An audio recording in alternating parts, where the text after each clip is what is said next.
어머니를 숨긴 사람. 그 정체는 바로 제 아버지였습니다. 저 여자를 왜 자꾸 보는 것 같죠? 30해를 찾아 헤맸는데 오늘 갑자기 내 눈앞에 나타났습니다. 비 오는 오후 부산 영도대교 아래 도로 위에는 회색 파도가 부서지는 소리가 울렸습니다. 해풍이 눅눅하게 스며드는 그곳에서 저는 한 여인의 뒷모습을 멍하니 바라보고 있었습니다. 제 이름은 윤아진, 51살 해운 물류기업 세질라인 대표로 살아왔습니다. 수백 명을 이끄는 자리지만 제 안에는 늘 텅 빈 구멍이 하나 있었습니다. 어머니 손을 놓친 그날, 제가 11살이던 그 겨울부터 지금까지 그녀는 흔적조차 남기지 않고 사라졌습니다. 그런데 오늘 영도대교에서 본 그 여인은 30년 전 마지막으로 본 어머니의 걸음걸이 그대로였습니다. 1994년 겨울 11살이던 저는 어머니와 함께 부산항 근처 시장에 나가 있었습니다. 아버지는 해외 출장 중이었고 집에는 저와 어머니 둘뿐이었습니다. 하진아, 엄마가 잠깐 저기 약국 다녀올게. 여기서 기다려. 어머니는 제 머리를 쓰다듬으며 웃었습니다. 그날 어머니는 파란색 코트를 입고 있었습니다. 목에는 아버지가 선물한 진주 목걸이를 하고 계셨습니다. 금방 올게. 어머니가 골목 안으로 사라졌습니다. 저는 시장 입구에서 붕어빵을 사 먹으며 기다렸습니다. 10분, 20분, 30분 어머니는 돌아오지 않았습니다. 해가 저물기 시작했습니다. 겨울바람이 매섭게 불어왔습니다. 저는 겁이 나서 골목 안으로 들어가 봤습니다. 약국은 문을 닫고 있었습니다. 아저씨, 여기 아까 파란 코트 입은 아줌마 오셨어요? 응? 모르겠는데 오늘 손님이 워낙 많아서. 저는 그날 밤늦게까지 시장 주변을 헤맸습니다. 경찰에 신고했고 아버지가 급히 귀국했습니다. 수색 작업이 시작됐지만 어머니는 어디에서도 발견되지 않았습니다. 일주일 후 경찰은 이렇게 말했습니다. 부산항 근처에서 여성용 코트 하나가 발견됐습니다. 혹시 어머님 것 맞습니까? 파란색 코트였습니다. 어머니의 것이었습니다. 하지만 어머니는 없었습니다. 바다에 빠지신 것 같습니다. 경찰의 말에 아버지는 고개를 떨구었습니다. 그날 이후 아버지는 급격히 변했습니다. 말수가 줄었고 집에 거의 들어오지 않았습니다. 저는 그렇게 어머니 없이 자랐습니다. 고등학교, 대학교, 취업, 결혼 모든 순간에 어머니의 빈자리가 있었습니다. 제가 다가가려는 순간 여인은 서둘러 버스를 타고 사라졌습니다. 번호판을 기억하려 했지만 이미 비에 젖은 쪽지가 손에서 흐물흐물해졌습니다. 설마 같은 사람일 리 없죠. 속으로 중얼거렸습니다. 그런데 그날 밤 회사 비서실로 정체 모를 우편물 한 통이 도착했습니다. 발신인 없음, 주소 없음. 거친 봉투 속에는 희미하게 찍힌 오래된 사진 한 장이 들어 있었습니다.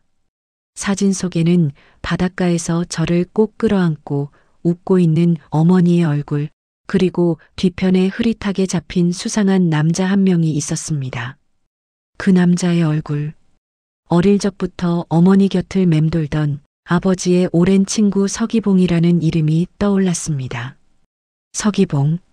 그는 아버지가 사업을 시작할 때부터 함께한 동업자였습니다. 저는 어릴 때 그를 기봉 아저씨라고 부르며 따랐습니다. 그는 늘 제게 사탕을 주고 어깨에 태워주곤 했습니다. 하지만 어머니는 그를 별로 좋아하지 않으셨습니다.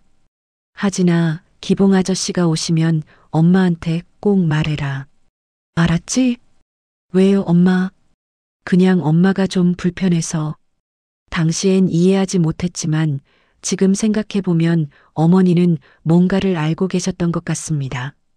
어머니가 실종되기 한 달 전쯤 저는 우연히 집 서재에서 아버지와 서기봉이 다투는 소리를 들었습니다. 내가 분명히 선을 그었잖아, 기봉아. 회장님, 그건 오해십니다. 제가 언제 혜정이한테 손대지 마. 다시는. 당시 10살이던 저는 무슨 의미인지 몰랐습니다. 하지만 그날 이후 서기봉 아저씨는 우리 집에 자주 오지 않았습니다. 그리고 어머니가 실종된 그날 밤 서기봉도 함께 사라졌습니다. 사진 뒷면엔 글자가 적혀 있었습니다. 찾고 싶다면 진짜부터 의심하십시오. 손끝이 떨렸습니다. 누가 보냈을까요? 그리고 진짜란 누구를 말하는 걸까요? 하필이면 다음 날은 아버지의 재혼식 날이었습니다. 아버지 윤범수 78세. 평생 해운업계에서 강하게 살아온 사람이지만 어머니 실종 이후 급격히 변했고 최근엔 돌연세 아내를 맡겠다고 했습니다. 아버지, 어머니 돌아가신 지 얼마 안 됐는데 너무 빠른 거 아닙니까? 돌아가신 게 아니라 실종이다, 하지나. 그리고 30년이 지났다. 이제 나도 혼자 살기 힘들다. 아버지의 목소리에는 피로가 가득했습니다. 재혼 상대는 최은주, 55세, 대기업 임원 출신의 차분한 여성이었습니다. 저는 그녀를 몇 번 만나봤지만 특별한 감정은 없었습니다. 다만 아버지가 행복하다면 괜찮다고 생각했습니다. 재혼식을 준비하는 호텔 연회장에서 아버지는 조용히 제 손목을 잡았습니다. 하진아, 오늘 괜히 이상한 말 듣더라도 무시해라. 세상엔 전부 말이 안 되는 소문뿐이다. 말이 이상했습니다. 아버지가 제 눈을 피했습니다.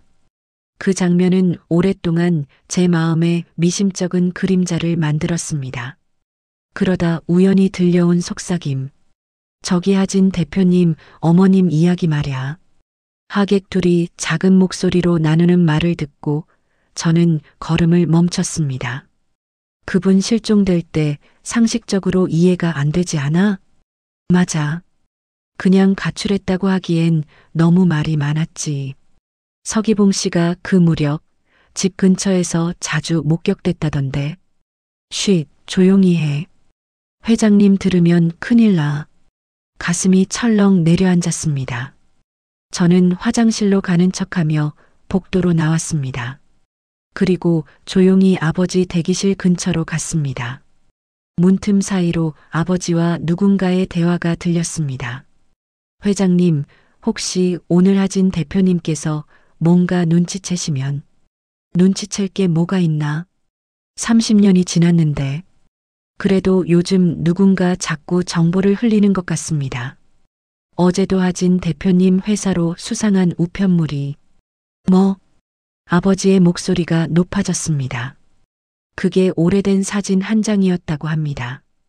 부산항에서 찍은. 누가 보냈는지 추적했나? 발신인이 없었습니다. CCTV도 확인했지만 정체를 알 수 없었습니다. 잠시 침묵이 흘렀습니다. 기봉이 그 자식인가? 이미 작고하신 지 10년이 넘었습니다. 회장님. 그럼 누가? 제 심장이 빠르게 뛰었습니다. 서기봉은 죽었습니다. 그럼 대체 누가 저에게 사진을 보낸 걸까요? 저녁 재혼식이 끝난 뒤 호텔 뒷문으로 나가던 순간이었습니다. 비에 젖은 어둠 속 어제 봤던 그 여인이 정확히 같은 장소에서 저를 바라보고 있었습니다. 갈색 롱코트, 낡은 장바구니, 젖은 단발머리, 그리고 어머니와 똑같은 손모양. 저는 떨리는 목소리로 말을 건넸습니다. 저 혹시... 그녀는 놀란 듯 뒤로 숨었습니다. 그리고 아주 작은 목소리로 하나만 남겼습니다. 하진아? 그 한마디는 저를 그 자리에서 완전히 얼어붙게 만들었습니다. 지금 뭐라고 하셨어요? 그녀는 뒤돌아 달아났고 몇 걸음 가지도 못해 뒷골목 쪽으로 급히 끌려가는 모습이 보였습니다. 어둠 속에서 거친 목소리가 들렸습니다. 여기 오지 말랬지. 조용히 있어. 제가 소리쳤습니다. 어이, 당신 누구야? 나. 하지만 이미 늦었습니다. 그녀는 회색 벤 승합차에 태워져 사라졌습니다. 차량 번호는 47버 2091. 낯익은 번호 아버지 회사의 물류출고 차량 번호대였습니다. 사실 저는 지난 30년간 어머니를 찾기 위해 나름의 노력을 했습니다. 하지만 그것은 진심 어린 탐색이라기보다는 죄책감을 달래기 위한 형식적인 행동에 가까웠습니다.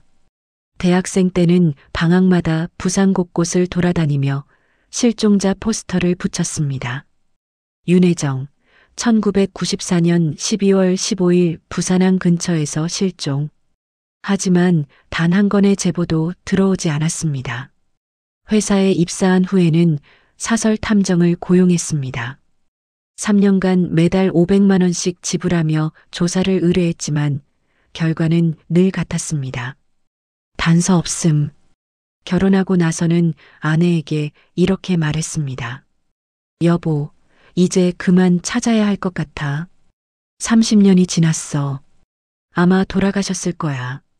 아내 소연은 제 손을 잡으며 말했습니다. 당신이 그렇게 생각한다면 그게 맞을 거예요. 이제 우리 삶을 살아요. 그렇게 저는 어머니 찾기를 포기했습니다. 아니, 포기한 척했습니다. 사실은 두려웠습니다. 어머니가 정말 살아계시다면 30년간 찾지 못한 저를 용서하실까? 어머니가 돌아가셨다면 그 시신을 확인하는 순간 저는 견딜 수 있을까? 그렇게 저는 도망쳤습니다. 회사 일에 몰두하며 성공이라는 이름으로 제 죄책감을 덮었습니다. 저는 곧바로 경찰을 찾아가 실종 신고를 하려 했지만 경찰은 단호히 말했습니다. 윤 대표님, 해당 차량은 합법적 운송업체 소속입니다. 그리고 여성이 피해를 주장한 것도 아닙니다. 당신의 추측만으로는 강제 수사 불가능합니다. 하지만 그 여자가 하진아라고. 그건 우연일 수 있습니다. 경찰은 제 말을 믿지 않았습니다. 돌아가는 길 휴대폰이 울렸습니다. 번호는 발신 좌표시 제한. 전화를 받자 중저음의 낯선 남자 목소리가 들렸습니다. 찾지 마시오. 윤하진 대표. 숨이 턱 막혔습니다. 다시는 그 여인 근처에도 가지 마시오. 당신이 찾는 사람은 이미 없는 사람입니다. 넌 누구야? 왜 그 여자를? 경고는 한 번뿐입니다. 뚝. 전화를 끊자 심장이 부서질 듯 뛰었습니다. 그 순간 저는 확신했습니다. 어머니는 살아있다. 그리고 누군가가 그녀의 존재를 숨기고 있다. 다음 날 새벽 저는 잠을 이룰 수 없었습니다. 계속해서 그 여인의 목소리가 귓가에 맴돌았습니다. 하진아? 그 떨리는 목소리, 그 눈빛. 새벽 4시 저는 회사로 향했습니다. 경비원이 놀란 표정으로 인사했지만 저는 대답도 하지 않고 지하 자료실로 내려갔습니다. 세질라인은 50년 역사를 가진 회사입니다. 지하 자료실에는 창업 때부터의 모든 기록이 보관되어 있었습니다. 저는 1994년 12월 파일을 찾기 시작했습니다. 먼지가 쌓인 오래된 서류철을 뒤지다가 우연히 30년 전 부산항 CCTV 정리 기록을 발견했습니다. 기록 속에는 어머니가 사라지기 하루 전 아버지와 서기봉이 격렬하게 다투는 장면이 있었습니다.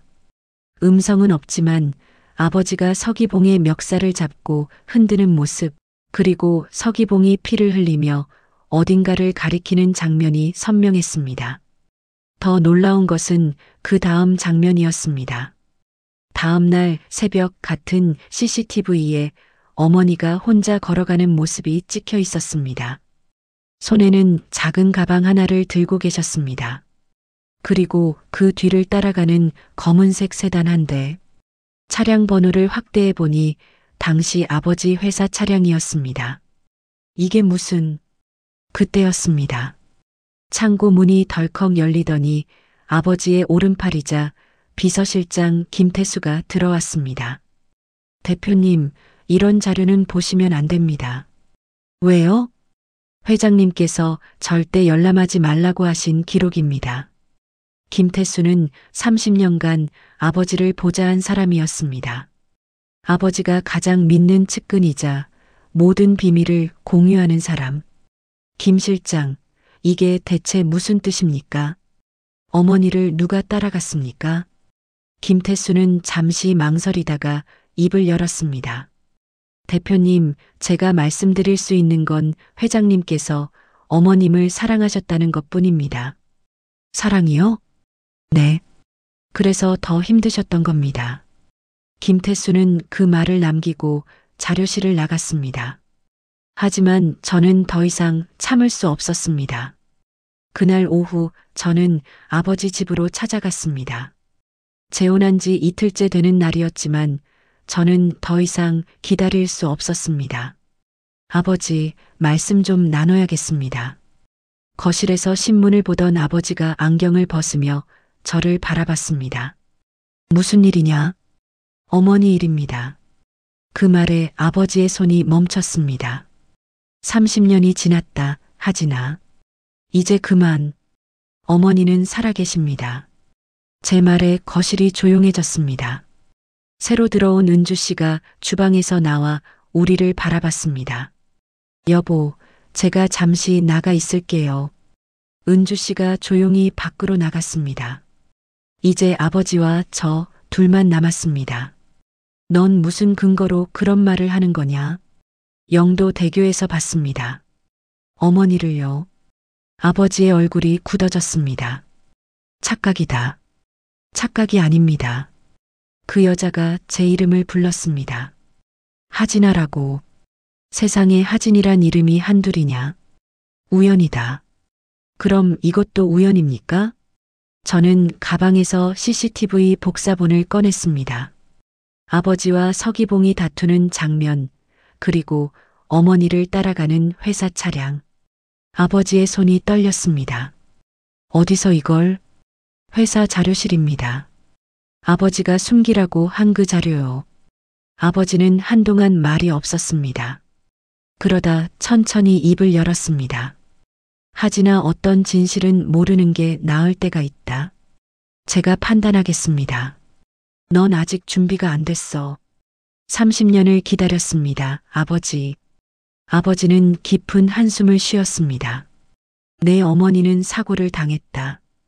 그건 알고 있습니다. 하지만 죽지 않았다. 제 심장이 멎는 것 같았습니다. 내 어머니는 그날 이후 정상적인 삶을 살 수 없게 됐다. 기억을 잃었고 말도 제대로 못하게 됐어. 매일 아침 눈을 뜨면 모든 걸 잊어버리는 병에 걸렸단다. 아버지의 눈가가 붉어졌습니다. 나는 선택해야 했다. 내 어머니를 세상에 내보낼 것인가 아니면 숨길 것인가? 아버지가 고개를 끄덕였습니다. 하진아. 아버지의 목소리가 갈라졌습니다. 그때 나는 매일 밤 거울을 보며 내 얼굴을 때렸다.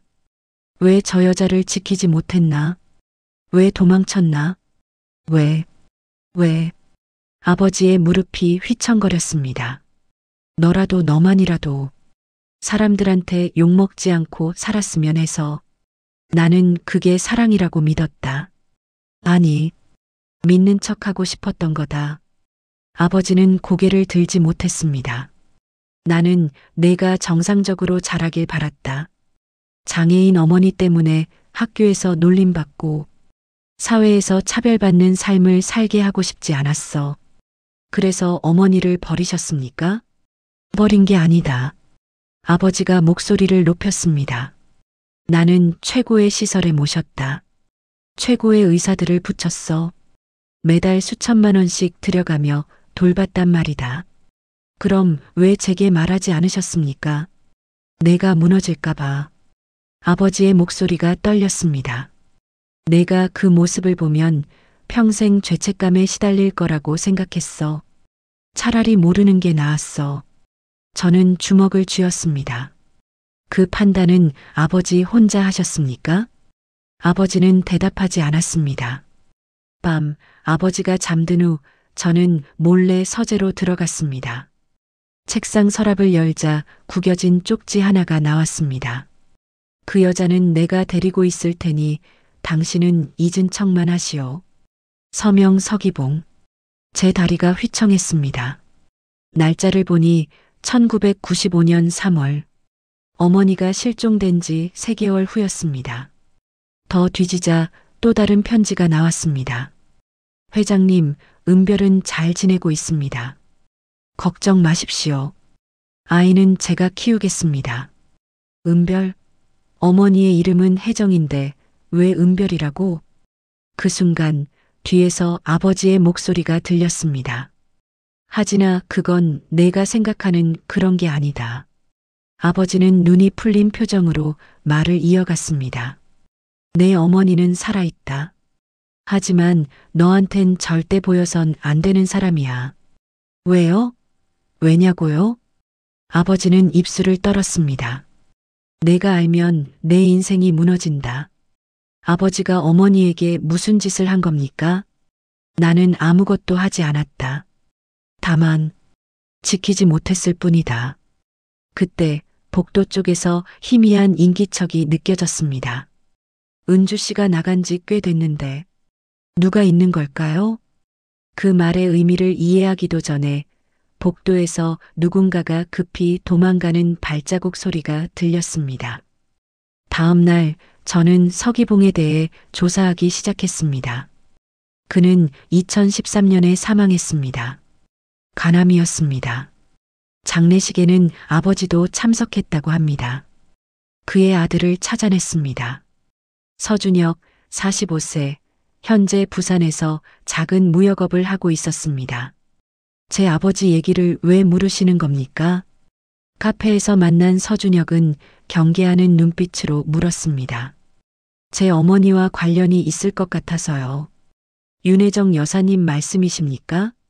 그가 어머니 이름을 아는 것에 놀랐습니다. 아버지가 돌아가시기 전에 말씀하셨습니다. 서준혁이 조용히 말했습니다. 내가 평생 지켜야 할 비밀이 하나 있다. 그건 혜정 씨와 관련된 일이다.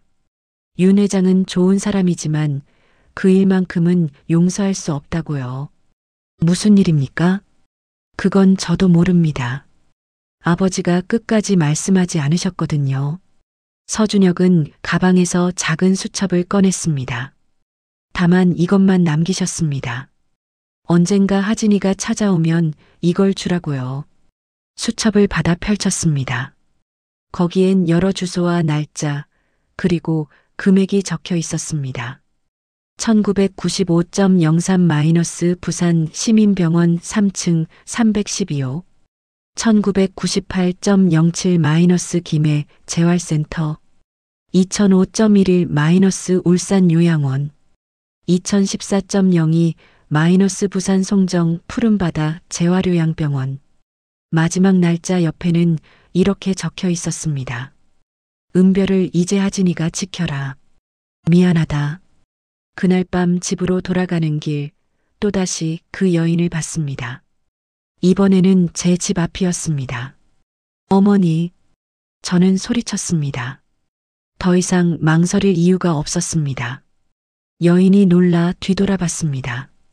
가로등 불빛 아래서 보니 확실했습니다. 30년의 세월이 흘렀지만 그 눈빛만큼은 변하지 않았습니다. 하진아. 그녀가 떨리는 목소리로 말했습니다. 내가 하진이 맞니? 네, 어머니. 저예요. 저는 천천히 다가갔습니다. 이번에는 놓치지 않을 것입니다. 어머니, 어디 계셨어요? 30년 동안 어디에? 그녀는 고개를 저었습니다. 모르겠어, 머리가 아파. 그녀가 머리를 감싸쥐었습니다. 하진이가 누구더라? 내가 왜 여기 있지? 그 순간 검은색 승합차가 급히 다가왔습니다. 차에서 2명의 남자가 내렸습니다. 은별 씨, 가시죠. 이 사람들은 누굽니까? 보호자입니다. 은별 씨는 보호가 필요한 분이십니다. 제가 보호자입니다. 이분은 제 어머니예요. 법적으로는 그렇지 않습니다. 남자가 서류를 내밀었습니다. 제 손이 떨리며 그것을 받아들었습니다. 거기엔 강은별이라는 낯선 이름과 함께 법정 후견인 장기호라고 적혀 있었습니다. 장기호가 누굽니까? 제 목소리는 이미 힘을 잃고 있었습니다. 은별 씨를 15년간 보살펴온 분입니다. 남자들이 여인을 차에 태우려 했습니다. 저는 막아섰습니다. 안 됩니다. 이분은 제 어머니예요. 그때 여인이 제 손을 잡았습니다. 하진아 맞지? 네 어머니. 미안해 기억이 안 나. 하지만 그녀의 눈에서 눈물이 흘렀습니다. 마음이 아파. 여기가. 그녀가 가슴을 가리켰습니다. 이 아이를 버린 것 같아. 내가 안 버리셨어요, 어머니. 어머니는 아무 잘못 없어요. 남자들이 강제로 여인을 끌어갔습니다. 저는 뒤쫓아갔지만 차는 이미 출발했습니다. 번호판을 확인했습니다. 그리고 즉시 추적을 시작했습니다. 다음 날 아침, 회사로 출근한 제 책상 위에 새로운 봉투가 하나 놓여 있었습니다. 보낸 사람 없음. 봉투 안에는 한 줄만 적혀 있었습니다. 그녀의 진짜 이름은 강은별입니다. 강은별 제가 평생 찾아온 어머니의 이름은 윤혜정이었습니다. 그렇다면 어제 본 여자는 어머니가 맞는 걸까? 아니면 다른 누군가가 그 이름으로 살고 있는 걸까? 혼란 속에서 봉투 아래 떨어진 작은 종이를 집어들었습니다. 그곳에는 부산의 오래된 요양병원 주소가 적혀 있었습니다. 푸른바다 재활요양병원. 그리고 한 문장. 오늘 밤 9시 은별을 데리러 오십시오. 심장이 요동쳤습니다. 30년 만에 진실이 열릴 문이 눈앞에 다가온 것입니다. 집으로 돌아가자 아내 소연이 거실에서 기다리고 있었습니다. 여보, 요즘 무슨 일 있어요? 소연아. 저는 소파에 앉으며 깊은 한숨을 쉬었습니다. 어머니를 찾은 것 같아. 소연의 눈이 커졌습니다. 뭐라고요? 30년 만에 어머니가 살아계신 걸 알게 됐어. 저는 지난 며칠간의 일을 모두 설명했습니다. 영도 대교에서 본 여인, 아버지와의 대화, 서기봉의 수첩, 그리고 오늘 받은 초대장까지. 소연은 한동안 말이 없었습니다. 당신 가려고요? 가야지. 30년을 기다렸는걸. 위험할 수도 있어요. 알아. 하지만 이게 마지막 기회일 것 같아. 소연이 제 손을 잡았습니다. 그럼 같이 가요. 소연아, 위험해. 혼자 보내지 않을 거예요. 당신 어머니는 제 어머니이기도 하잖아요. 그 말에 가슴이 뭉클했습니다. 고마워. 고마울 게 뭐 있어요. 가족이잖아요. 밤 8시 우리는 함께 차를 타고 부산으로 향했습니다. 밤 9시 부산 송정 해안도로 끝자락에 있는 작은 요양병원에 도착했습니다. 네온사인 몇 개가 깜빡이고 있었고 바닷바람이 습하게 피부를 스쳤습니다. 병원 간판에는 이렇게 적혀 있었습니다. 푸른바다 재활요양병원. 주차장에는 차가 거의 없었습니다. 밤이라 그런지 유리창마다 희미한 불빛이 몇 개 떠 있을 뿐이었습니다. 소연이 제 손을 꽉 잡았습니다. 여보, 무섭진 않아요? 무서워. 하지만 가야 해. 우리는 함께 현관문을 밀고 들어갔습니다. 근무 중인 듯한 간호사 한 명이 놀란 눈으로 우리를 바라봤습니다. 보호자분이세요? 네, 오늘 밤 9시에 여기로 오라는 연락을 받았습니다. 강은별 씨, 입원해 있습니까? 그 이름을 입 밖으로 꺼내는 순간 간호사의 표정이 눈에 띄게 굳어졌습니다. 저 잠시만요. 그녀는 황급히 복도로 사라졌습니다. 잠시 후 흰 가운을 입은 남자가 나타났습니다. 흰머리가 섞인 60대 중반쯤, 배가 약간 나온 체형, 차갑게 가라앉은 눈빛. 대표님 되시죠? 저를 아십니까? 윤아진 대표님. 뉴스에서 자주 뵈었습니다. 저는 이 병원 원장 한도수입니다. 그가 손을 내밀었습니다. 저는 형식적으로 악수를 했습니다. 여긴 어떻게 초대받고 왔습니다. 강은별 씨를 만나러요. 그 말에 원장은 입가로 애매한 미소를 지었습니다. 여긴 일반인이 마음대로 출입하는 곳이 아닙니다. 우리 병원은 조금 특별한 케이스들만 받습니다. 제 어머니니까요. 제 말에 원장이 눈을 가늘게 떴습니다. 어머니라고요? 그 여자가 누군지 원장님도 알고 있을 겁니다. 사진까지 보냈잖습니까? 저한테. 원장의 표정이 잠시 흠칫했습니다. 그러다 곧 아무 일도 없었다는 듯 미소를 되찾았습니다. 대표님, 이쪽으로 오시죠. 말씀드릴 게 있습니다. 원장은 우리를 복도 끝으로 안내했습니다. 밤이라 병원은 조용했고 어느 병실에서는 TV 소리만 낮게 흘러나왔습니다. 3층 끝방 앞에 도착하자 원장은 병실 안으로 들어가지 않고 유리창 앞에서 멈춰 섰습니다. 들어가기 전에 대표님께서 보셔야 할 게 있습니다. 저는 유리창 너머를 들여다봤습니다. 침대 하나, 작은 탁자 하나, 창문 옆 의자 하나. 그 방에 마른 체구의 한 여인이 앉아 있었습니다. 회색 수건으로 머리를 묶고 있었고 병원복 위에 낡은 카디건을 걸치고 있었습니다. 창밖을 가만히 바라보며 손가락으로 허공에 무언가를 쓰는 듯 움직이고 있었습니다. 얼굴선, 목선, 손등의 힘줄, 가슴 깊은 곳에서 무언가가 솟구쳤습니다. 엄마, 제 입에서 낮게 새어나왔습니다. 옆에서 소연이 제 팔을 잡았습니다. 여보, 제가 모르는 사이 손이 유리창에 닿아 있었습니다. 유리 너머 여인이 갑자기 몸을 움찔하듯 떨었습니다. 그리고 아주 천천히 고개를 돌렸습니다. 눈동자가 움직였습니다. 유리창 너머 제 얼굴을 바라봤습니다. 순간 시간이 느리게 흘렀습니다. 30년 전 바닷가에서 저를 안고 웃던 그 얼굴이 세월의 주름을 잔뜩 머금은 채 제 앞에 있었습니다. 여인의 입술이 아주 조금 열렸습니다. 아? 저는 숨을 멈췄습니다. 하늘이. 전혀 예상하지 못한 단어였습니다. 하늘이 오늘 파랗네. 그녀는 그렇게 말하고는 다시 창밖을 바라보았습니다. 제 이름이 아니었습니다. 저를 알아보지 못한 눈빛이었습니다. 원장이 조용히 말했습니다. 대표님 강은별 씨는 단기 기억상실과 언어장애를 겪고 있습니다. 하루가 지나면 대부분의 일이 초기화됩니다. 오늘 만난 사람을 내일이면 못 알아보는 경우가 많습니다. 언제부터 여기 있었습니까? 이 병원에는 10년 전부터 있었습니다.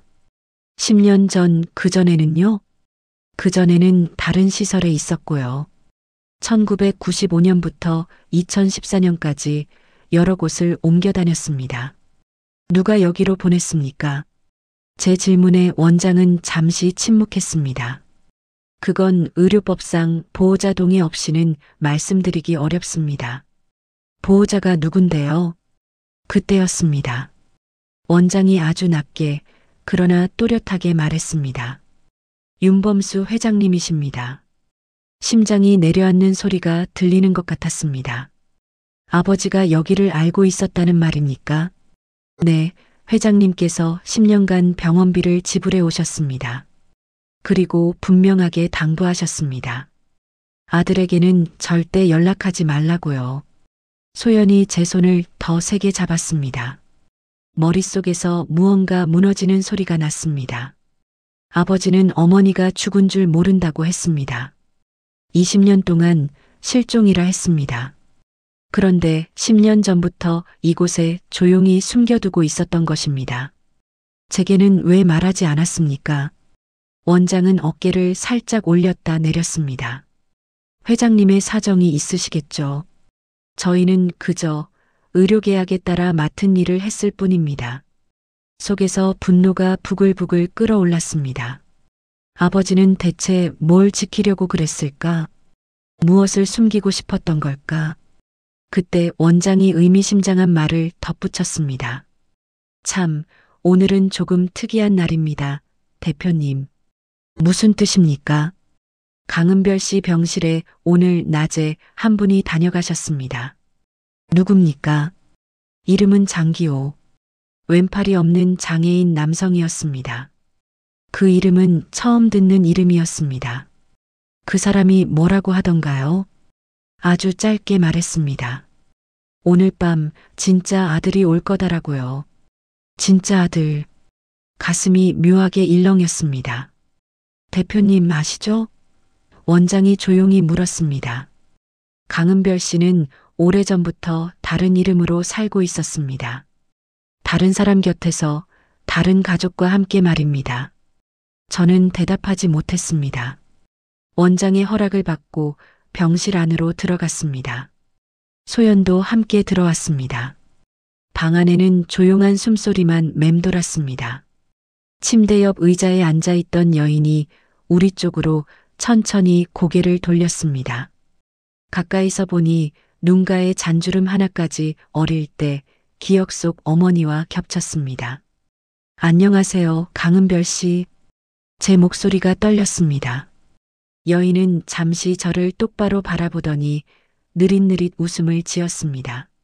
처음 보는 얼굴이네. 그 말이 가슴 깊은 곳을 찔렀습니다. 저 혹시 기억나는 사람이 있으십니까? 가족이라든가 아이. 여인이 허공을 보며 중얼거렸습니다. 아이 있었나 모르겠네. 입술이 떨렸습니다. 소연이 제 등을 토닥였습니다. 혹시 이름이 하진인 아이 기억나십니까? 제 질문에 여인의 눈동자가 살짝 흔들렸습니다. 하진. 그녀는 손가락으로 허공에 글자를 쓰듯 움직였습니다. 하나, 둘쯤 모르겠네. 미안해. 내 머리가. 그녀는 자기 머리를 토닥이며 스스로에게 화를 내듯 말했습니다. 왜 이 모양이야, 또. 저는 손을 뻗어 그녀의 손등 위에 올렸습니다. 괜찮습니다. 죄송해 하실 일 아닙니다. 당신은 누구예요? 근데 이상하다. 왜 이렇게 따뜻하지? 여기, 어디가 아프지 않은 기분이야. 내가 죄송했습니다. 30년 동안 제대로 찾으려 하지 않은 제 자신이 그때 침대 밑에서 뭔가 보였습니다. 저는 몸을 숙여 그것을 집어들었습니다. 낡은 사진 한 장이었습니다. 사진 속에는 11살쯤 되어 보이는 꼬마가 바닷가 방파제에서 웃고 있었습니다. 바지에 모래를 가득 묻힌 채 두 팔을 벌리고 서 있는 아이. 그 아이는 보지 않아도 알 수 있었습니다. 저였습니다. 이 사진. 여인이 제 손에서 사진을 가져갔습니다. 이 아이 예쁘지? 그녀가 사진을 쓰다듬었습니다. 누군지는 모르겠는데 매일 보면 마음이 따뜻해져. 눈물이 났습니다. 소연이 제 손을 잡았습니다. 이 아이가 누군지 알려드릴까요? 제 말에 여인이 고개를 갸웃했습니다. 누군데요? 이 아이는 말이 목에 걸렸습니다. 이 아이는 어머니 아들입니다. 여인의 눈이 커졌습니다. 내 아들? 네. 나한테 아들이 있었어? 네, 있습니다. 지금도. 여인은 한동안 사진을 바라보다가 저를 다시 쳐다봤습니다. 그럼 당신이? 네. 그 순간 여인의 눈에서 눈물이 주르륵 흘렀습니다. 미안해. 그녀가 제 손을 꽉 잡았습니다. 왜 잊었을까? 왜 기억이 안 날까? 괜찮습니다, 어머니. 아니야, 괜찮지 않아. 그녀가 울먹이며 말했습니다. 엄마가 이런 엄마여서 미안해. 저는 그녀를 껴안았습니다. 30년 만에 안아보는 어머니의 몸은 너무나 가벼웠습니다. 어머니, 제가 너무 늦게 왔죠. 그 말에 어머니는 고개를 기울였다. 몇 년을 기다렸나요? 하진은 숨을 삼켰다. 30년이요. 어머니는 놀란 얼굴도 화난 얼굴도 아니었다. 그래도 왔네. 그때였습니다. 복도에서 거칠게 문을 여는 소리가 들렸습니다. 은별 씨, 낮고 깊은 남자 목소리였습니다. 휠체어의 발판이 바닥을 긁는 소리가 함께 들렸습니다. 문이 벌컥 열리며 한 남자가 휠체어를 탄 채 병실로 들이닥쳤습니다. 50대 중반쯤, 햇빛에 그을린 피부, 거친 손등. 왼쪽 소매는 비어 있었고 한쪽 팔만으로 휠체어를 밀고 있었습니다. 그의 눈이 저를 향했습니다. 당신이구만. 눈빛에는 경계와 분노, 그리고 또 다른 감정이 뒤섞여 있었습니다. 당신이 진짜 아들이라는 사람입니까? 저는 윤하진이라고 합니다. 저는 고개를 숙여 인사했습니다. 휠체어에 앉은 남자는 눈에 힘을 주고 저를 훑어보았습니다. 나는 장기호입니다.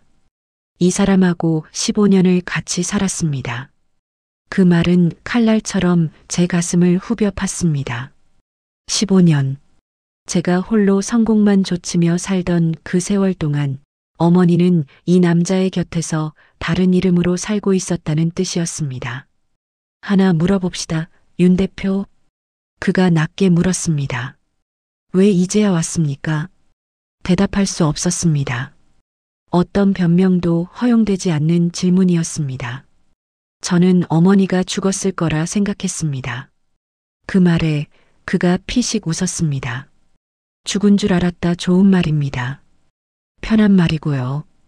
그의 눈가가 습하게 젖어 있었습니다.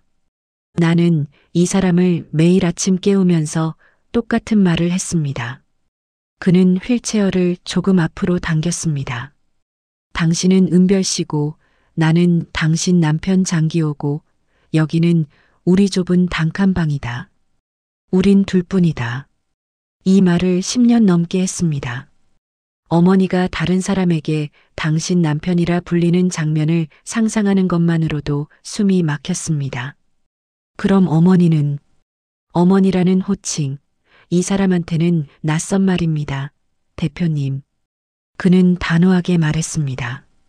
이 사람의 머리에는 당신 기억이 없습니다. 30년 전에 깨져버렸으니까요. 기호는 자리에서 물러나지 않았습니다.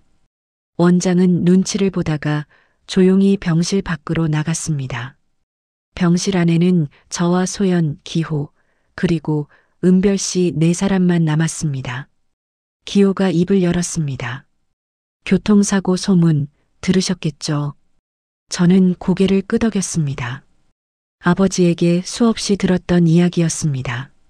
그날 당신 어머니는 부산항으로 가는 버스를 타다가 트럭과 정면 충돌했습니다. 머리를 심하게 다쳤고 단기 기억과 언어 능력에 큰 손상을 입었습니다. 그건 알고 있던 내용과 같았습니다. 문제는 그 다음입니다. 기호의 눈빛이 어두워졌습니다. 병원에서 어느 정도 회복됐을 때 두 사람이 머리맡에 나타났습니다. 두 사람이라면 당신 아버지 윤범수 회장, 그리고 그 사람 옆에 서 있던 회장님의 친구 서기봉. 서기봉, 사진 속 그림자이자 아버지의 오랜 친구. 회장님은 말했습니다. 이 사람을 밖으로 내보낼 수는 없다. 내 체면이 있으니까. 회사 이미지는 어떡하고. 기호는 이를 꽉 물었습니다. 나는 그 말이 아직도 잊히지 않습니다. 체면이 있으니까. 사람 목숨보다 체면이 중요했던 거죠. 숨이 막혀왔습니다. 그래서 어머니를 버리셨다는 겁니까? 기호가 고개를 저었습니다. 버린 건 아닙니다. 숨긴 겁니다. 부산 변두리 아무도 오지 않는 재활센터에 돈을 대면서 존재를 지웠습니다. 마치 죽은 사람처럼. 실종이라는 말의 진짜 의미가 그제야 이해됐습니다. 그때 나는 같은 병실에 입원해 있던 환자였습니다. 건설 현장에서 사고가 나서 왼팔을 잃은 지 얼마 안 됐을 때였습니다.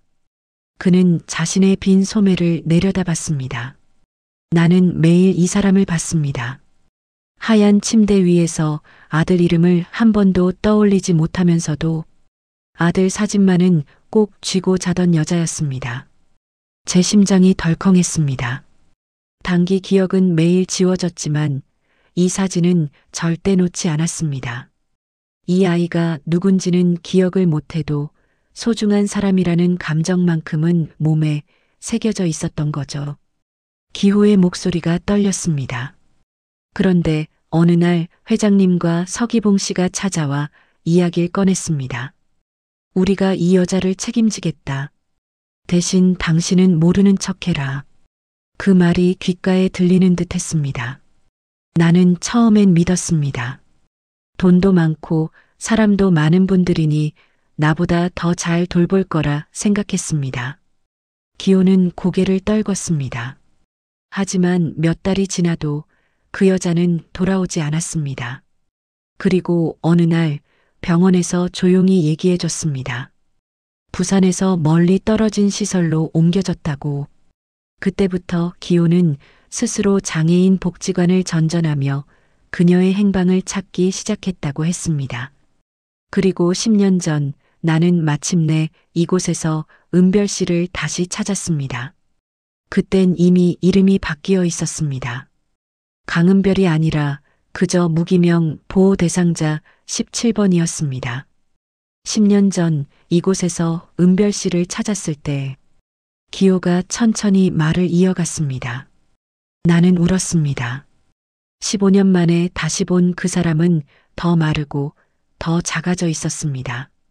하지만 여전히 그 사진을 품에 안고 있었습니다. 그는 은별 씨를 바라봤습니다. 나는 원장에게 물었습니다. 이 사람을 데려가고 싶다고. 원장은 말했습니다. 법적 보호자의 동의가 필요하다고. 그래서요? 나는 윤범수 회장을 찾아갔습니다. 제 심장이 빠르게 뛰었습니다. 회장님은 처음엔 만나주지도 않았습니다. 비서를 통해 더 이상 그 여자 얘기하지 말라는 말만 전해왔죠. 하지만 나는 포기하지 않았습니다. 기호는 주먹을 쥐었습니다. 석 달 동안 회장님 회사 앞에서 기다렸습니다. 매일 아침 7시부터 밤 10시까지. 그러다 어느 날 회장님이 저를 불렀습니다. 뭐라고 하시던가요? 얼마면 되겠나라고 물었습니다. 기호가 쓴웃음을 지었습니다. 나는 대답했습니다. 돈이 아니라 사람입니다라고. 회장님은 화를 내셨습니다. 내가 뭔데 내 아내를 데려가겠다는 거냐고. 아내. 네, 회장님은 그때도 은별 씨를 내 아내라고 불렀습니다. 하지만 정작 15년 동안 단 한 번도 찾아오지 않으셨죠. 기호의 목소리에 분노가 섞여 들어갔습니다. 결국 회장님은 조건을 내걸었습니다. 법적 후견인 자격을 주겠다. 대신 은별의 존재를 세상에 알리지 마라. 특히 내 아들에게는 절대로. 저는 주먹을 쥐었습니다. 나는 그 조건을 받아들였습니다. 그게 은별 씨를 데려올 수 있는 유일한 방법이었으니까요. 기호가 은별 씨의 손을 잡았습니다. 그렇게 나는 이 사람과 작은 집에서 살기 시작했습니다. 매일 아침 같은 말을 반복하면서요. 나는 기호고 당신은 은별이고 우리는 가족입니다라고. 소연이 제 손을 꽉 잡았습니다. 처음 1년은 정말 힘들었습니다. 기호가 눈을 감았습니다. 새벽마다 가습을 켜진 걸 끄고 다녔습니다. 기억을 못하니까 밥을 하려다 자꾸 잊는 겁니다. 비 오는 날이면 창문을 열어놓고 멍하니 바람만 맞고 있었습니다. 누굴 기다리는 표정이었죠. 아마 아드님이겠죠. 가끔은 저를 아저씨라 부르고 가끔은 경호원이라 부르고 어떤 날은 하진아라고 부르기도 했습니다. 밤마다 악몽을 꿨습니다. 바다야 바다에서 누가 나를 부르는 소리가 그 말만 반복했습니다. 이 사람은 매일 같은 하루를 사는 사람이었습니다. 그리고 나는 그 하루를 옆에서 지켜보는 사람이었고요. 기호의 손등에 핏줄이 도드라졌다. 나는 도망치고 싶었던 날이 더 많았습니다. 한 팔 잃은 몸으로 이 사람까지 책임지려니 가끔은 저주 같기도 했습니다. 기호의 눈이 붉어졌다. 근데요, 어느 날 이 사람이 새벽에 제 손을 잡고 말했습니다. 아저씨, 오늘 하루만 나같이 있어줘요. 그 말 한마디 때문에 15년을 견딘 겁니다. 그런데도 15년을 사랑이었습니다. 기호가 단호하게 말했습니다. 나는 이 사람을 사랑했습니다. 처음 병실에서 봤을 때부터 사진을 꼭 쥐고 울던 그 모습부터 나도 가족이 없는 사람이었으니까요. 우리는 서로의 유일한 사람이 되었습니다. 은별 씨가 기호를 바라봤습니다. 여전히 누군지 모르는 눈빛이었지만 그 안에는 묘한 따뜻함이 있었습니다. 이 사람 착한 사람 같아요. 은별 씨가 저에게 말했습니다. 맞죠? 저는 고개를 끄덕였습니다. 네, 착한 사람입니다. 그래서 묻는 겁니다. 윤 대표. 기호가 눈을 치켜 세웠습니다. 당신은 이 사람을 찾으려고 무엇을 했습니까? 몇 번이나 포기하셨습니까? 편하게 살기 위해 몇 번이나 외면하셨습니까? 저는 입을 열지 못했습니다. 회사, 성공, 이름, 숫자. 저는 제 삶의 전부를 거기에 쏟아부었습니다. 어머니를 찾는 문제는 늘 두 번째, 세 번째로 밀려나 있었습니다. 살아있을 리 없어. 이미 늦었을 거야. 그렇게 합리화하며 내 마음의 죄책감을 덮고 살았습니다. 소연이 조용히 말했습니다. 기호 씨 말씀이 맞습니다. 제가 놀라 소연을 바라봤습니다. 여보, 저도 알아요. 당신이 얼마나 많이 포기했는지. 탐정 끊을 때도, 수소문 그만둘 때도, 이제 됐다고 말할 때마다 당신 눈빛이 어땠는지 저는 다 봤어요. 소연의 눈에 눈물이 맺혔습니다. 하지만 저는 당신을 탓하지 않아요. 왜냐하면 저도 막지 않았으니까요. 당신이 편하게 살길 바랐으니까요. 소연이 은별 씨에게 고개를 숙였습니다. 어머님, 죄송합니다. 당신 아들을 제가 편하게만 살게 했습니다. 은별 씨는 소연을 물끄러미 바라보다가 고개를 갸웃했습니다. 왜 우는 거예요? 예쁜 얼굴인데. 그 순수한 말에 소연이 더 크게 울었습니다. 기호의 눈빛이 조금 누그러졌습니다. 그래도 지금이라도 온 건 다행입니다. 저는 이제라도 어머니를 제 곁으로 모시고 오겠습니다. 제 말에 기호가 고개를 저었습니다. 그게 그렇게 간단한 일이 아닙니다. 대표님. 왜 아닙니까? 당신 아버지가 있습니다. 그 이름이 나오는 순간 공기가 무거워졌습니다. 이 사람의 존재는 당신 아버지 인생의 흠입니다. 그분은 지금까지 그 흠을 지우기 위해 엄청난 돈과 사람을 써왔습니다. 기호가 저를 똑바로 보았습니다. 당신 어머니를 두 번째로 지우려고 할 겁니다. 이번에는 완전히 두 번째로. 그 말의 무게가 느껴졌습니다. 그래서 우리가 먼저 움직여야 합니다. 우리가라고요? 네. 당신과 나 둘입니다. 이 사람을 사랑한 두 남자니까요. 처음 듣는 정이었습니다. 하지만 이상하게도 가슴 한쪽이 조용히 고개를 끄덕이는 느낌이었습니다. 그때 병실 문이 또 한 번 열렸습니다. 원장이 들어왔습니다. 표정이 심각했습니다. 윤 대표님, 지금 바로 나가보시는 게 좋겠습니다. 무슨 일입니까? 회장님 쪽 사람들로 보이는 분들이 1층 로비에 도착하셨습니다. 기호의 손이 떨렸습니다. 들어왔군요. 누굽니까? 당신 아버지가 직접 움직이는 겁니다. 이제 1층 로비로 내려가자 검은 양복을 입은 남자 셋이 서 있었습니다. 그 가운데 지팡이를 짚은 채 서 있는 익숙한 뒷모습. 아버지. 제가 부르자 그가 천천히 뒤돌아섰습니다. 윤범수, 새질라인의 창업자이자 제 아버지, 그리고 어머니를 2번 지우려 한 사람. 하진아. 아버지의 목소리는 예전과 다름없이 단단했습니다. 밤에 요양병원은 무슨 요량이냐? 그 질문, 제가 해야 할 것 같습니다, 아버지. 저는 한 걸음 앞으로 나갔습니다. 소연도 제 옆에 섰습니다. 아버지는 이 병원이 어떤 곳인지, 여기 누가 있는지 이미 알고 계셨잖습니까? 아버지의 눈이 흔들렸습니다. 그만 돌아가자. 아버지는 뒤에 서 있던 사람들에게 눈짓했습니다. 은별아니, 그 여자는 지금 상태로 우리와 함께 살 수 있는 사람이 아니다. 넌 이미 잘 살고 있지 않느냐? 괜한 감정 때문에 모든 걸 망치지 말아라. 그 여자라뇨. 제 목소리가 높아졌습니다. 제 어머니입니다.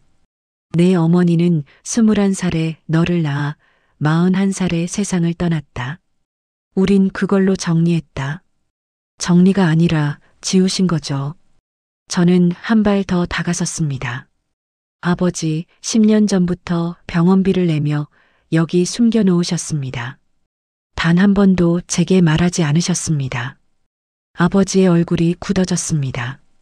너한텐 말할 필요가 없었다. 왜요? 아버지는 눈을 감았다 떴습니다. 내가 나처럼 살지 않길 바랐다.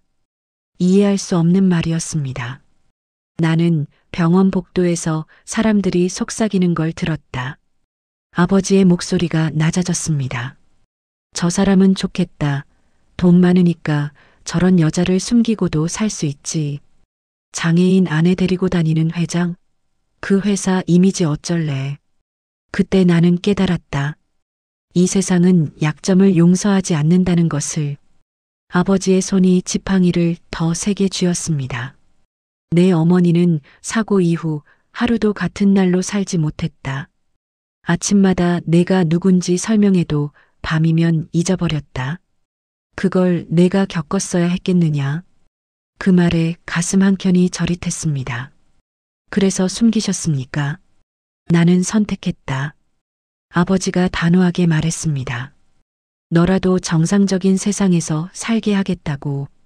장애인 아내를 데리고 다니며 매번 설명하고 매번 눈총 받으며 살게 하고 싶지 않았다. 나는 내가 어디 가서도 당당하길 바랐다. 그 말은 한편으로 이해를 요구하는 변명이었고 동시에 책임을 회피하는 잔인한 고백이었습니다. 그래서 어머니를 버리셨군요. 버린 건 아니다. 아버지가 처음으로 고함을 질렀습니다. 나는 돈을 댔다. 좋은 시설에 맡겼다. 치료받게 했다. 내가 모르는 사이에도 나는 나름대로 최선을. 아버지의 최선은 아버지 체면을 위한 최선이었습니다. 제 목소리가 떨렸습니다. 저는 평생 제 어머니가 길 잃고 죽었을 거라 생각하며 살았습니다. 하지만 진실은 달랐습니다. 어머니는 아버지 때문에 갇혀 있었고 아버지 때문에 잊혀졌습니다. 로비의 공기가 얼어붙었습니다. 뒤쪽에서 기호가 휠체어를 밀며 내려오는 소리가 들렸습니다. 회장님, 기호가 낮게 부르며 앞으로 나왔습니다. 기억하십니까? 15년 전 부산 시민병원. 왼팔 잘린 노동자 하나랑 하얀 침대 위 여자를 같은 병실에 두셨던 거. 아버지의 눈이 커졌습니다. 너 그때 그놈이냐? 네, 그놈입니다. 기호는 비웃듯 미소를 지었습니다. 그때 회장님이 했던 말, 아직도 귀에 맴돕니다.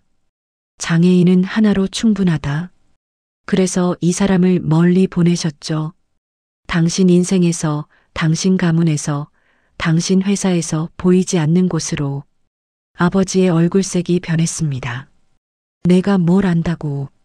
나는 이 사람의 울음을 들었습니다. 기호가 아버지를 노려보았습니다. 매일 밤 사진 속 아이 이름조차 기억하지 못하면서 사진을 끌어안고 울던 모습을 나는 10년 넘게 봤습니다. 당신은 뭐 했습니까? 아버지의 눈이 떨렸습니다. 나는 돈을 줬다. 그게 전부입니다. 저는 아버지를 똑바로 바라봤습니다. 아버지는 돈으로 죄책감을 덮었고 체면으로 사랑을 밀어냈습니다. 그 결과가 지금입니다. 아버지는 깊은 숨을 내쉬었습니다. 좋다. 이렇게 나왔으니 선택해라 하지나. 아버지가 제 앞에 다가섰습니다. 나와 함께 이 병원을 인수해서 가장 좋은 조건으로 은별을 관리하자. 우리가 책임지고 관리가 아니라 함께 사는 겁니다. 제가 말을 잘랐습니다. 어머니는 이제 더 이상 아버지의 체면 뒤에 숨겨진 관리 대상이 아닙니다. 한 사람의 인간이고 제 어머니입니다. 아버지의 눈빛이 차갑게 식었습니다. 그래. 그럼 넌 회사는 어쩔 거냐? 또 회사? 세질라인 대표 자리는 어쩔 거냐? 너의 어머니가 매일 아침 너를 알아보지 못하는데 그 얼굴을 보고 회사에 나갈 수 있겠냐? 그 말은 잔인하지만 어느 정도 진실이기도 했습니다. 그건 제가 알아서 하겠습니다, 아버지. 입 다물고 돈만 쓰면 모두 편하다 하지나. 지금까지처럼. 저는 고개를 저었습니다. 저는 더 이상 편하게 살고 싶지 않습니다. 그 말에 아버지의 눈빛이 완전히 식어버렸습니다. 그래, 알겠다. 하지나. 아버지는 처음으로 제가 본 적 없는 표정을 지었습니다. 서슬퍼런 권위도 평생 지켜온 회장의 자존심도 아닌 마치 잃어버린 아이처럼 흔들리는 얼굴이었습니다. 너는 모를 거다. 지팡이를 짚은 손이 공기를 2번 크게 그었습니다. 그 시대가 어떤 시대였는지. 아버지는 천천히 고개를 들었다. 붉어진 눈동자 안에는 한평생 눌러 담았던 무언가가 뒤틀려 있었다. 내 어머니가 사고를 당했을 때 사람들은 뭐라고 했는지 아느냐? 아버지의 목소리가 떨렸습니다. 장애인 아내를 둔 회장? 회사 이미지는 끝났네. 아들까지 손가락질 당하겠어. 그 말들을 나는 하루에도 수십 번 들었다. 사람들이 앞에서는 웃었지만 뒤에서는 내 어머니를 불쌍한 여자, 폐를 끼치는 여자라고 불렀지. 아버지는 2 손으로 얼굴을 감쌌다. 하지나 나는 내 어머니가 불쌍해서가 아니라 세상이 내 어머니를 불쌍하게 만들까봐. 그게 너무 두려웠다. 그 말은 제 가슴을 세게 때렸다. 아버지는 떨리는 목소리로 결국 고백했습니다. 회장이란 게 뭐냐? 가문의 체면, 회사를 지켜야 한다는 명분. 그 딱딱한 껍데기가 내 목을 조여왔습니다. 그 껍데기 때문에 나는 사랑하는 사람을 숨겨야 했다. 그는 눈가를 훔쳤습니다. 그때 나는 세상이 달라지길 기다릴 힘이 없었다. 너라도 정상적으로 살라고. 나는 그게 사랑이라고 믿었다. 아버지의 어깨가 흔들렸다. 하지만 지금 보니 그건 사랑이 아니라 도망이었구나. 그 순간 아버지의 권위는 완전히 무너졌다. 한 남자의 무릎이 삶의 무게에 주저앉는 듯 보였다. 한동안 아무 말도 없던 아버지가 천천히 지팡이를 짚고 돌아섰습니다. 그럼 아버지가 숨을 들이켰습니다. 너는 오늘부로 내 아들이 아니다. 그 말은 칼날처럼 제 가슴을 갈랐지만 이상하게도 어딘가 해방감을 주기도 했습니다. 내 마음대로 하십시오, 아버지. 아버지가 나가려는 순간 기호가 소리쳤습니다. 회장님. 기호가 휠체어를 멈춰 세우며 외쳤습니다. 한 가지만 기억하십시오. 아버지가 멈춰섰습니다. 당신이 버린 여자를 나는 평생 지키기로 선택했습니다. 인생이란 결국 선택의 결과입니다. 당신 인생의 결과는 곧 법정에서 보게 될 겁니다. 그 말에 아버지의 손이 크게 떨렸습니다. 법정이라. 그는 낮게 웃었습니다. 감히 나를 상대로. 네, 감히. 제가 대답했습니다. 어머니를 감금하고 실종으로 신고하고 존재를 숨기고 두 번째로 제거하려 한 것. 모두 범죄입니다. 그 순간 제 주머니 속 휴대폰이 진동했습니다. 녹음 어플 화면에는 방금 대화가 길게 이어진 파형으로 찍혀 있었습니다. 아버지, 이 대화는 다시 지워지지 않을 겁니다. 아버지의 눈에 처음으로 두려움이 비쳤습니다. 몇 달 뒤 법정, 언론은 연일 떠들어댔습니다. 해운 재벌 1세대, 아내 감금 및 유기 혐의로 재판, 숨겨진 요양병원, 실종 처리된 아내의 행방 드러나 아버지는 재판 내내 고개를 숙인 채 말이 없었습니다. 변호인은 가족을 위한 최선의 선택이었으며 경제적 책임을 다했다며 선처를 호소했습니다. 하지만 파도처럼 쏟아진 증거들 앞에서 그 말은 힘을 잃었습니다. 30년 전 재활센터 기록, 병원 전산에 숨겨졌던 이름, 비자금 계좌에서 빠져나간 요양병원 후원금, 그리고 무엇보다 아버지 자신의 입으로 한 말들. 판사는 최종 선고를 내렸습니다. 피고인 윤범수에게 장기 감금 유기, 보호 의무 위반 등 관련 혐의를 모두 유죄로 인정, 징역 5년을 선고합니다. 법정안이 술렁였습니다. 아버지는 작게 웃었습니다. 5년이면 나머지 인생을 생각할 시간은 되겠구나. 그는 한 번도 제 쪽을 보지 않았습니다. 법정 밖으로 호송되는 뒷모습을 보며 제가 속으로 중얼거렸습니다. 아버지, 이제라도 스스로의 인생을 마주하시길 바랍니다. 저는 제 인생을 다시 시작하겠습니다. 그 후로 저는 세질라인 대표 자리에서 물러났습니다. 정말 괜찮으세요? 이사회 의장이 물었습니다. 네. 이제 다른 걸 지키고 싶습니다. 회사에 평생을 바쳤던 제 이름 석자는 조용히 내려놓았습니다. 그 대신 바닷가와 가까운 조용한 동네에 작은 2층 집을 마련했습니다.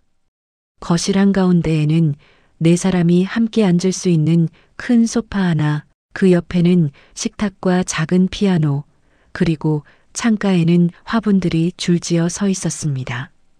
이 집에는 4사람이 함께 살고 있었습니다. 윤아진, 이 집의 가장이자 어머니의 아들. 강은별, 하루를 무한 반복해 사는 여자이자 나의 어머니. 장기호, 왼팔이 없는 남자이자 어머니를 15년 지켜온 사람. 그리고 정소연, 내 아내. 소연은 처음 이 이야기를 들었을 때 오래 조용히 있다가 이렇게 말했습니다. 우리 같이 모시고 살아요. 힘들 겁니다. 제가 말했을 때 소연은 웃었습니다. 힘들어서 안 하는 일이 어디 있나요? 같이 있어서 하는 거지요. 그 한마디가 제 가슴을 깊이 울렸습니다. 아침 7시, 침실 문이 열리는 소리가 들립니다. 발소리가 조심스럽게 다가옵니다. 저기요. 어머니의 목소리입니다. 여기가 어디죠? 저는 부엌에서 국을 끓이다가 웃으며 말합니다. 여기는 부산 송정입니다. 어머니. 바다 가까운 집이고요. 어머니 방은 저기 2번째 방입니다. 어머니가 머리를 극적입니다. 어머니? 네, 어머니입니다. 저는 앞치마를 두른 채 어머니 앞으로 다가갑니다. 저는 어머니 아들 윤아진입니다. 어머니는 제 얼굴을 뚫어져라 바라봅니다. 아들. 그 말이 입속에서 맴돌다가 조금씩 모양을 갖춥니다. 아들. 어머니는 어색하게 웃습니다. 미안해. 잘 모르겠네. 괜찮습니다. 이제는 정말 괜찮습니다. 어머니가 기억 못하셔도 제가 매일 설명해 드리면 됩니다. 그때 옆에서 기호가 휠체어를 밀며 등장합니다. 그리고 나는 어머니의 친구이자 옛날에 같이 살던 사람입니다. 어머니가 고개를 갸웃합니다. 남편은 아니고요? 기호는 웃으며 머리를 극적입니다. 예전에 조금 그런 적도 있는데 지금은 아니라고 합니다. 어머니는 소녀처럼 웃습니다. 이상한 사람이네. 소연이 부엌에서 얼굴을 내밀고 말합니다. 어머니, 이상한 사람 맞아요. 그러니까 저도 결혼 허락해 드렸죠. 네 사람의 웃음이 좁은 부엌을 가득 채웁니다. 어머니 방 머리맡에는 작은 나무 탁자가 있습니다. 그 위에는 몇 장의 사진과 여러 개의 메모지가 놓여 있습니다. 첫 번째 사진에는 젊은 여인과 꼬마아이, 그리고 바다. 사진 아래엔 이렇게 적혀 있습니다. 이 아이는 하진입니다. 당신의 아들입니다. 두 번째 사진에는 지금의 네 사람이 함께 웃고 있습니다. 은별, 하진, 소연, 기호. 그 아래에는 이렇게 적혀 있습니다. 이 사람들은 당신의 가족입니다. 오늘도 내일도 모레도 당신을 사랑합니다. 탁자 위에는 커다란 달력도 놓여 있습니다. 오늘 날짜에는 붉은 동그라미와 함께 작은 글씨가 적혀 있습니다. 오늘은 하진과 소연이 결혼한 날, 그리고 당신이 세상에 태어난 날입니다. 어머니는 아침마다 그 달력을 들여다봅니다. 내 생일이구나. 스스로 새로 깨달은 사실처럼 웃습니다. 그래서 다들 나한테 잘해주는 거였네. 그날 저녁 우리는 작은 파티를 준비했습니다. 식탁 위에는 된장찌개, 생선구이, 나물 몇 가지, 그리고 작은 생일 케이크 하나, 촛불이 7개 꽂혀 있었습니다. 실제 나이와는 상관없는 숫자였습니다. 우리가 함께 산 7번째 해를 의미했습니다. 거실에 불을 끄자 촛불이 흔들리는 빛으로 어머니의 얼굴을 비추었습니다. 좋다. 어머니가 속삭였습니다. 저는 깊게 숨을 들이마시며 말했습니다. 생일 축하합니다. 네 사람이 함께 노래를 불렀습니다. 사랑하는 어머니, 그리고 우리. 노래가 끝나고 우리는 박수를 쳤습니다. 소원 빌어야죠, 어머니. 소연이 말했습니다. 어머니는 잠시 눈을 감았습니다. 입술이 움직였습니다. 무엇을 비는지 우리는 묻지 않았습니다. 그리고 어머니가 천천히 눈을 뜨고 촛불을 향해 후마이너스 하고 불었습니다. 촛불이 하나씩 꺼져갔습니다. 마지막 불꽃이 사라지는 그 순간 나는 어머니가 평생 잃어버렸던 시간들이 잠시 하나로 모였다가 다시 흩어지는 모습을 본 것 같았습니다. 잠시 정적이 흘렀습니다. 어머니가 갑자기 말했습니다. 있잖아. 우리는 동시에 고개를 돌려 어머니를 바라봤습니다. 내가 어떤 삶을 살았는지 잘 모르겠어. 어머니는 천천히 말을 이었습니다. 근데 지금은 알 것 같다. 내가 행복하다는 거. 그 말에 가슴이 뜨거워졌습니다. 왜냐면 어머니가 우리를 하나씩 바라봤습니다. 여기 이렇게 웃고 있는 세 사람이 있으니까. 나를 매일 처음처럼 반겨주는 사람들. 잠시 공기가 멈춘 것 같았습니다. 어머니는 다시 웃었습니다. 내일 아침에 일어나면 다 잊어버릴지도 몰라. 이게 무섭기도 한데 그래도 괜찮아. 왜냐면 어머니가 손을 내밀었습니다. 저와 소연, 기호가 그 손을 함께 잡았습니다. 너희가 매일 다시 알려줄 거잖아. 그 말에 우리는 아무 말도 하지 못했습니다. 그저 손에 힘을 더 세게 주었습니다. 어머니가 마지막으로 말했습니다. 그러면 되지 뭐. 오늘도 행복했고 내일도 행복할 거야. 나는 그걸로 충분하다. 그날 밤 어머니는 우리와 함께 사진을 여러 장 찍었습니다. 다음 날 아침 어머니는 또 물을 것입니다. 여기가 어디죠?